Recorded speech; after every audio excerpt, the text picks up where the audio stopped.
Hey everybody, welcome back to Under the Hood, the show that dives into what Orbee's building and why we're building it. Today we have a very special guest, Mr. David Kain from Kain Automotive. I'm going to bring him in right now. How's it going, David? It is going great. How are you, Chris? Thanks for inviting me. Of course, of course. Yeah, so we're super excited. You have your 18th Digital Success Workshop coming up next month. So I wanted to invite you on because you were kind enough to invite Atul to speak with you. So wanted to tease a little bit about what's to come next month at your workshop. Awesome. Well, it's interesting that you're the first person that said 18th instead of 18th annual. And the reason why we say 18th is no surprise. There was one year recently that we couldn't hold the event. So it is now the 18th event, even though it's taken 19 years to get 18 events done. So we're really excited about having a tool, as you can appreciate, because of our relationship, what we formed over the last several months, and some of the work that you guys at Orbee are doing with my 20 groups in particular. Nice. So I'm gonna hop off the screen just to give it some more room. And Atul, if you could go into a little bit about what we've been doing with Kain's Yeah, Friends. no, thanks, Chris. And even before we do that, David, tell us a little bit about this event. This will be my first time, so I'm really excited. So I appreciate you allowing me to go straight to the table in the front and work side by side with you in a lab session. But tell me a little bit about that, and so the audience could hear about it too. Sure. What's great is our company started 20 years ago. July will be our 20th anniversary. And what was fun, about 19 years ago, we were working with technology companies, we were working with clients, and we just felt like it would be good to get everybody in a room and just cross-pollinate some ideas. So all those years ago, we created our Clients and Friends Workshop, and truly, they were just people that we worked with over the year. And as a small company, it just gave us an intimate opportunity to bring in experts from across the industry, and they became friends. And some of those early clients became advisors to some of the companies that have since grown and sold, and some are still in the business. So as it's developed, we've actually even added some different things. We've now got a best ideas session. The dealership employees. I saw that. Yeah. And that's fun. And of course, that's an offshoot from our 20 group concept, where we have 20 group members compete each time they get together. You got real money. You got real money bets on that one. Yes, $1,500 and a really cool trophy. I wish I had it to where I could show it here on the screen, but very, very competitive dealers in that environment. And then, of course, the vendor Shark Tank. And what's fun about that is it allows the vendors to compete behind the scenes, make it to the finals, and then the attendees vote as to which one should take away the hardware. So no money on that one, other than just the fun and acclaim of competing against others in the industry. And then 20 sessions, actually closer to 30 sessions this year of speakers, experts like you, like me, who will go in and without any commercialization present ideas and tactics and technologies that really move the industry forward. So I'm particularly excited about our session because you're the first one I've ever done a live lab with. And we felt like we would start with a live lab, and you and I commiserated on this because it wasn't what we felt like was necessarily a full-fledged session. Right. It really was for those who wanted to take it to the next level. And if you look at the percentages, I think about 15 to 20% of our clients really do want to go to that next level of looking at the journey.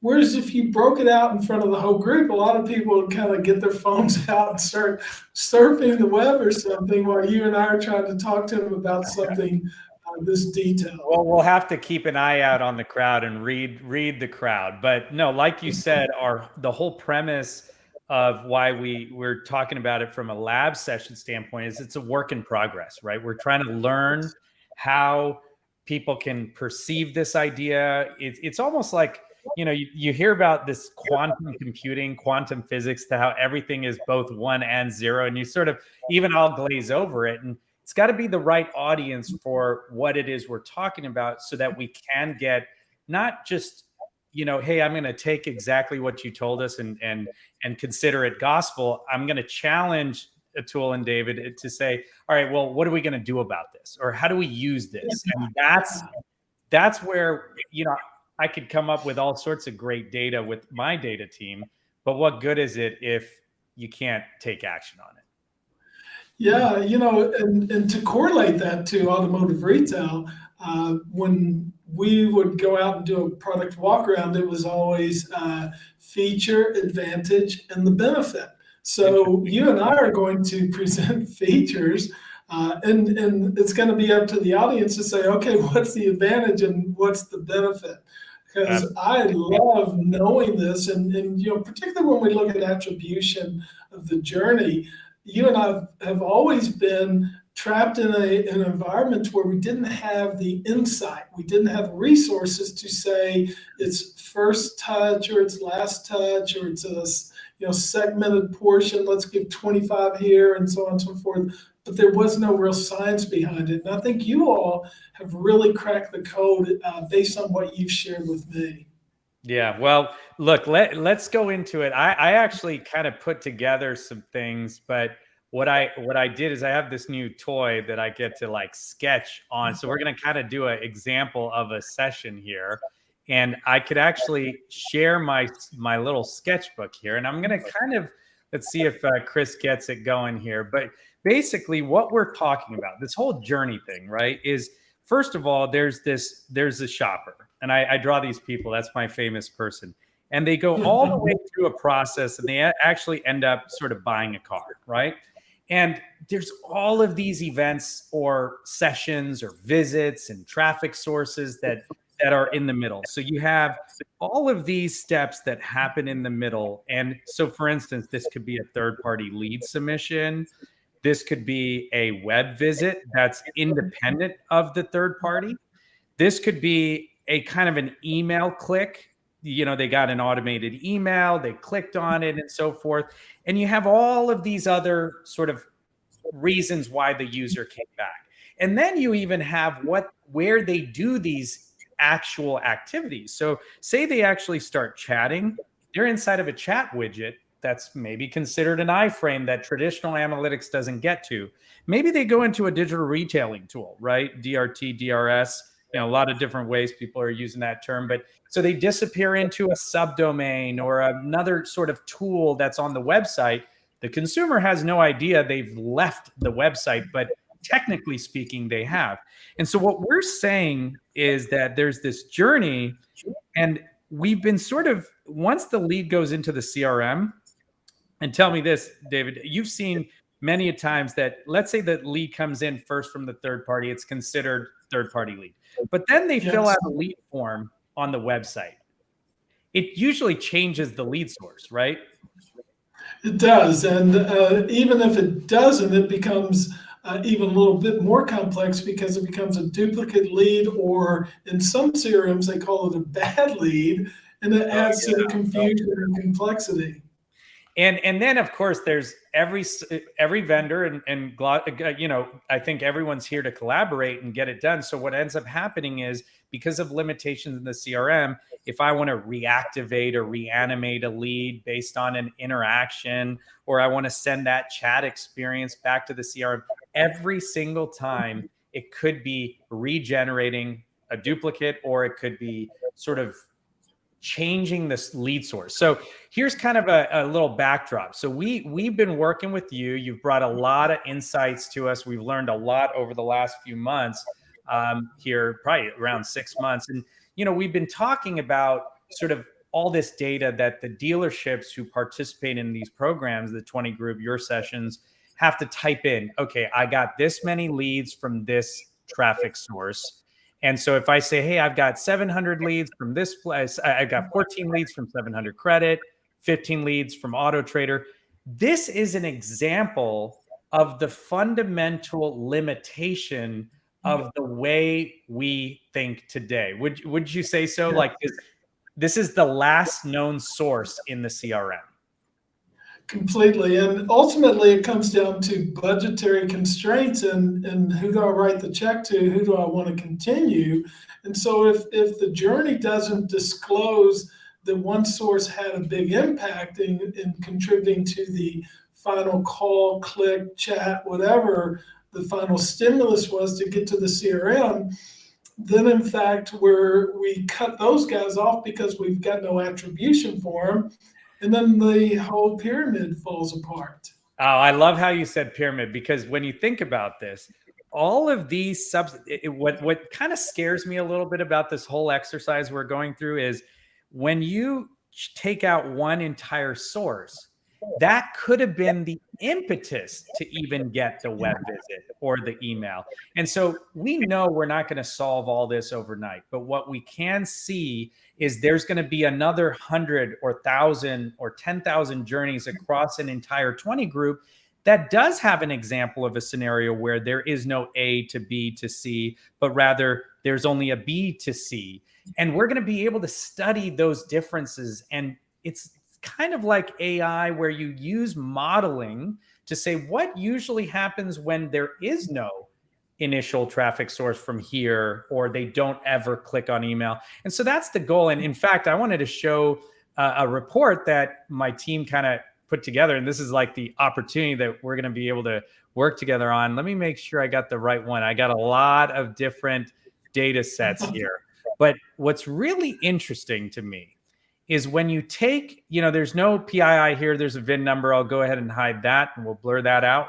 But basically what this here is telling me, and there's a lot of data. And by the way, David, this is actually this is a commercial to ensure, it's like a fitness training commercial. It's like, do you really want to go to this gym? Well, we're going to open an Excel file, right? So here's an example. This is one of our clients, one of our close partners in collaborating. And so here you actually have real individuals. These are hashed email addresses. And where did they come from? Will you pop it up? Oh, is it not showing up? No. Oh, it's a window. Okay, I'm going to restart that part. Was I not showing the Kain metrics either? Oh, hey, we're going to restart. Okay, and we edit this after. So I'm going to bring up the Kain metrics again, because what was happening is I wasn't showing, I had this open, but it wasn't showing. Okay, so let's start this again, if you don't mind. So, so what I'm looking at here, when we think about lead sources, or we'll do take two right here. So when we think about all those lead sources and how many times different lead sources impact the journey, this is kind of the Kain 2.0 dashboard, where we've made it easy for your sort of participants, your clients to submit what leads they're getting from what source, to do attribution, profit analysis, and so forth. But when I look at these leads right now, you put kind of the last known source that's coming out of the CRM. Is that right, David? That's correct. And the other element here, and it stands out really definitively, is that cost per lead and that cost per sell, because those are long-standing metrics that we've always looked at. And going back to your tablet display there, how do we know which one really was the contributing factor here that drove the opportunity? Yeah, and this makes me nervous all the time, right? Anytime you start thinking about like multi-dimensional effects of things, it's us trying to figure out where we are in our lives and why did we get here, right? It's like meeting a shrink, right?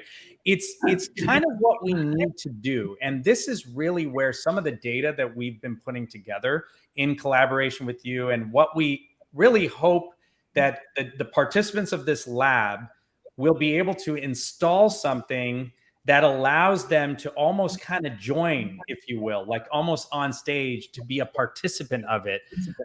And really, this is a commercial for our session, which is, it's like a fitness training commercial, which is like, do you really want to come here? This is what we're going to be doing. But in this example, this is one of our clients, Holman Automotive, they let us kind of share some of these things here. And I'm looking at actually individual people that have gone through the journey, where they've come from, the sites they've been on, how many days have they been in the journey? Did they actually buy the car that they looked at? How many total visits? I mean, think about it. Some of these visits are 17 visits, 10 visits, 56 visits. This person who bought a car, David, this person, he or she visited 3 different dealerships within this group. They bought the car they looked at, but they came 12 total times. And so just imagine the challenge of that. Yeah, when you think about that, and that's that kind of insight, particularly when you're able to look at this in a protected environment where there's no risk of privacy concerns, and you've got the number that's assigned, the entry, the idea, or the ID. This is not putting anybody at risk. This is just formulating an idea to allow our clients and the members of our 20 groups to now be able to define progress within their overall marketing and their process and their continuation. Because ultimately, we like to describe follow-up as marketing. And as you rightly said, the lead comes in, but then we start the communications journey, which is different than the shopping journey. And the stimulants. I personally bought a vehicle not too long ago, and my journey was very unique. And I think everybody thinks that they're doing what everybody else is doing, but I don't think so. I believe we all go down a different path. Absolutely. Yeah. And look, I think what we need to do is start chipping away at this concept. And over time, we're going to be able to get better at this. But what I'm mostly excited about is helping the dealership community go from aggregate reporting, right? 1,000 came in and 5 did this, to actually going down to each individual. Now, we're not going to sit there and really go line by line, but there's actually ways to take, I mean, heck, we're all part of some predictive simulation and analysis that's being done by credit companies and biotech companies. We can actually take every one of these individual journeys and overlay them and come up with actionable insights. And that's what this lab's going to be, is us saying, here's what we got. Here's what we think we want to do. Here's David with decades of experience. Here's me from ad tech. How do we now team up as a sort of a group and try to think differently? So that's kind of what this is going to be. And I'm really excited because when we admit that we don't have the answer, when we admit that we're looking for advocates and pioneers who are willing to go on the journey with us, no telling what we can do when we set our ego aside and we say, wow, just imagine what this could look like. And I believe it'll be a fun journey, and I absolutely hope several people will come into the lab with us with open minds and willingness to share and to help us guide the journey forward. Absolutely. Well, thanks a lot, David. I'm super excited to come out and join you. And thanks for joining our little pod here and talking about what's coming. You're sure welcome. See you soon. Okay. Thanks a lot, David. Bye-bye.